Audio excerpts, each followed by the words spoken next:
नमस्कार, आप देख रहे हैं दैनिक जनतक। जी, हमारे साथ इस वक्त है उप जिला निर्वाचन अधिकारी और आपके सभी सवालों का जवाब आज इनसे हम प्राप्त करेंगे। जी सर, क्या आज जो प्रक्रिया अब चल रही है जिले में, इसको लेकर आपके पास क्या कुछ समस्याएं आती है? जैसा आप सभी को विदित है, अभी भारत निर्वाचन आयोग के निर्देशानुसार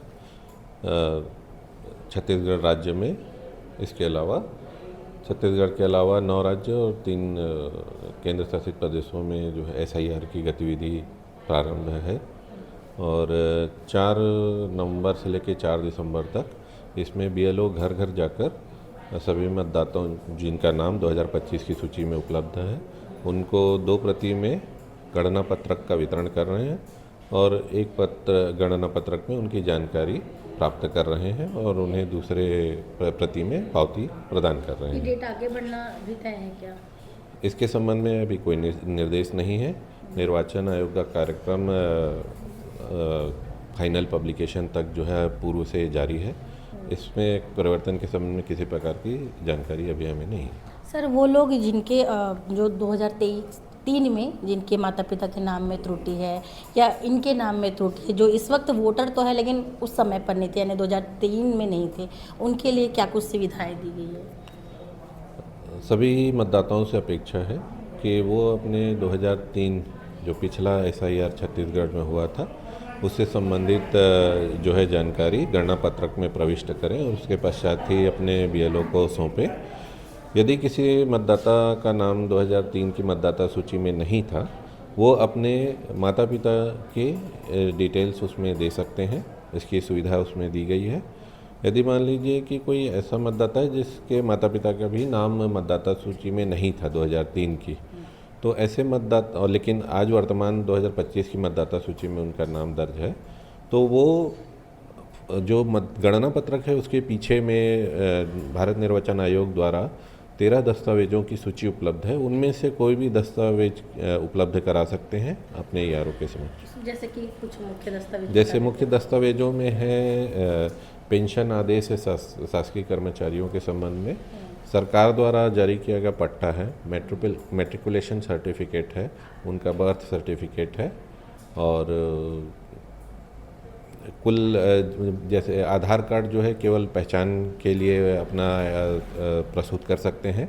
इसके अलावा ऐसे व्यक्ति जो बिहार राज्य से संबंध रखते हैं, बिहार में जो है इसी वर्ष जो है SIR की गतिविधि हुई है, तो उससे संबंधित कोई दस्तावेज हो तो वो भी उपलब्ध करा। सर, कितना ज़रूरी है इस प्रक्रिया में भाग लेना, क्योंकि बहुत बड़ी प्रक्रिया है, तो अगर कुछ लोग अगर छूट जाते हैं तो किस चीज़ का अभाव से होगा बाद में? देखिए, इसमें यदि मान लीजिए कि ये बहुत आवश्यक है, इससे निर्वाचन आयोग को जो है मतदाता सूची को परिष्कृत और शुद्ध करने में सहायता मिलेगी।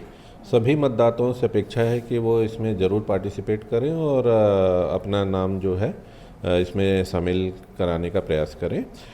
मान लीजिए कि कोई 4 नवंबर से लेके 4 दिसंबर तक की जो गणना पत्रक वितरण करने और उसको कलेक्शन करने और उसे आयोग के पोर्टल में अपलोड करने में चूक जाता है, तो इसके बाद भी 9 दिसंबर से लेके 9 जनवरी के बीच उनके पास दावा और आपत्ति के माध्यम से भी अपने आवेदन जो है संबंधित निर्वाचक रजिस्ट्रीकरण अधिकारी के समक्ष प्रस्तुत कर सकते हैं और सुसंगत दस्तावेज देखने के बाद ये ERO उस पर निर्णय लेंगे और उनका नाम जोड़ना है उसके संबंध में अंतिम निर्णय लेंगे। BLO घर घर जा रहे हैं सर, तो कुछ लोग प्रतिक्रिया नहीं दे रहे या कुछ लोग हल्के में ले रहे हैं, उनसे क्या कुछ कहना चाहेंगे?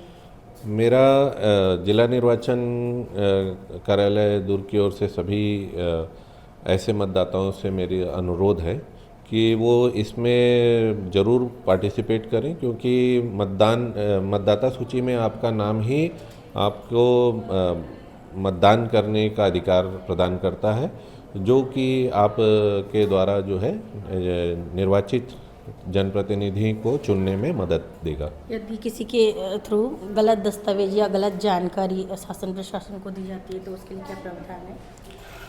यदि किसी मतदाता के द्वारा गलत जानकारी प्रदान की जाती है तो दावा में आपत्ति के समय में यदि उसके द्वारा प्रस्तुत दस्तावेजों के संबंध में कोई संज्ञान में किसी व्यक्ति के द्वारा, किसी संस्था के द्वारा या स्वयं जो है ईआरओ को संज्ञान में आता है तो ऐसे व्यक्ति के विरुद्ध जो है नियमानुसार कार्रवाई का भी प्रावधान है। जी बहुत बहुत धन्यवाद सर, आपका परिचय दे देंगे। मैं वीरेंद्र सिंह, उप जिला निर्वाचन अधिकारी, जिला दुर्ग। जी धन्यवाद। तो आपने सुन लिया कि क्या कुछ एसआईआर की प्रक्रिया है और लोगों के लिए बहुत महत्वपूर्ण प्रक्रिया है, क्योंकि मतदाता सूची में गहन निरीक्षण किया जा रहा है। तो आपको इसमें भाग जरूर ही लेना है। आपके घर में बीएलओ आएंगे, जानकारी देंगे और उस जानकारी को भरकर आपको सबमिट करना है, जिसमें आपसे आपके जो माता पिता है उससे रिलेटेड 2003 की सूची का जानकारी आपसे ली जाएगी। अगर इसके अलावा भी अगर आपको कोई भी परेशानी होती है तो इसके समाधान के लिए आप जिला निर्वाचन कार्यालय में आकर संपर्क कर सकते हैं और अपने सवालों का समाधान पा सकते हैं। धन्यवाद। आप देख रहे हैं दैनिक चिंतक। आगे की अपडेट के लिए बने रहे हमारे साथ। हमारे चैनल को लाइक, सब्सक्राइब और शेयर करना ना भूलें।